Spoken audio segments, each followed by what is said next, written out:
notre présent fuit notre futur dans le passé. Ce qui veut dire que ce qu'on est actuellement, aujourd'hui, c'est la somme des actions qu'on a déjà réalisées dans le passé. Donc, si on veut que notre futur soit différent de notre présent,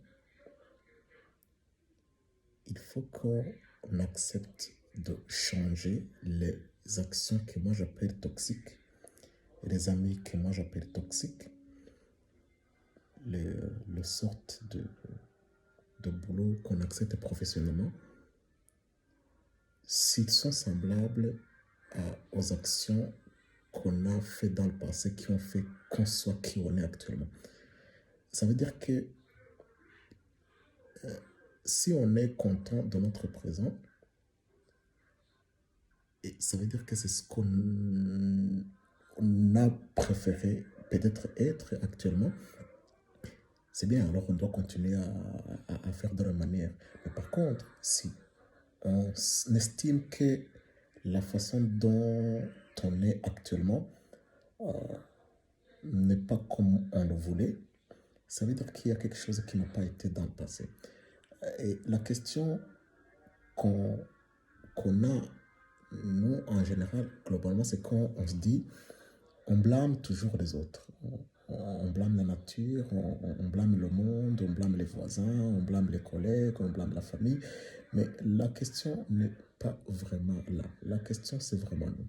On doit essayer d'essayer de nous connaître, de connaître qui on est, qui on veut, c'est quoi nos forces, c'est quoi nos faiblesses. Et une fois qu'on sait qui on est et on a au moins une notion de quoi on est capable de faire, alors on devra se fixer des objectifs. Et ces objectifs ne doivent pas forcément être compliqués. Tout simplement, il faut dire, écoutez, moi, j'ai une manière de déterminer, enfin, j'ai la définition que j'accorde au succès. Le succès, ça veut dire quoi? Mon succès n'est pas forcément ton succès, n'est pas forcément son succès. On doit juste se dire, écoutez, moi, je vais dire que j'ai réussi si je suis comme ça dans le futur. Donc, ça veut dire que c'est globalement, tu as une image de toi, tu as une vision du succès de toi dans le futur que tu aimerais bien voir. Et ça, c'est l'objectif global. Et cet objectif que tu as à la fin, tu dois toujours dire, écoutez, je vais peut-être faire une petite répartition dans le temps. Et cet objectif-là, ou ce succès que je suis en train de terminer, cette vision que j'ai, c'est peut-être une vision long-termiste d'ici 10 ans. Mais après, pour arriver à ce succès dans 10 ans, il faut qu'il y ait certaines étapes que tu auras fait avant que tu arrives à ces 10 ans. Donc, il faut faire une répartition, venir en arrière jusqu'au présent. C'est-à-dire que si je dois être comme ça dans le futur, il faut que, donc, je vais dire, si mon futur dans 10 ans, selon comment tu as déterminé tes objectifs, c'est d'écouter, moi, si dans le futur, dans 10 ans, je dois être comme ça, il faut que je sois comme ça dans 5 ans, il faut que je sois comme ça dans une année, il faut que je sois comme ça dans un mois, et il faut que je sois comme ça dans une semaine, et tu dois ramener jusqu'à aujourd'hui.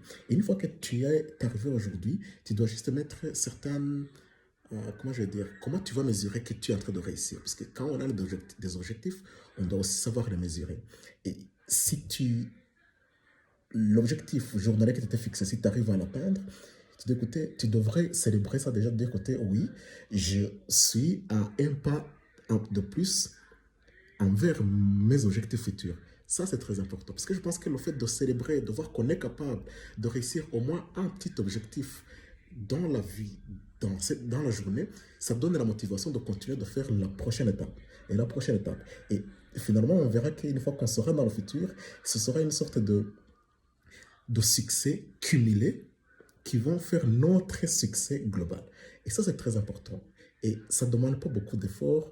Honnêtement, une fois qu'on le met dans la journée, enfin, qu'on le met vraiment dans le présent. Parce que le futur n'est autre que les petites actions, les petits choix que tu vas faire aujourd'hui, ou demain, ou après-demain, qui vont faire que tu seras dans le futur. Donc, voilà, je pense que c'est pas... C'est très facile à dire, mais je pense que le fait de d'avoir ces objectifs comme ça dans la vie va déterminer ou va vraiment nous aider à atteindre nos objectifs. Voilà, c'est tout ce que j'avais à partager avec vous aujourd'hui. Et puis, il y a un livre que j'aimerais bien vraiment vous recommander, si vous voulez. C'est un livre qui s'appelle Outliers.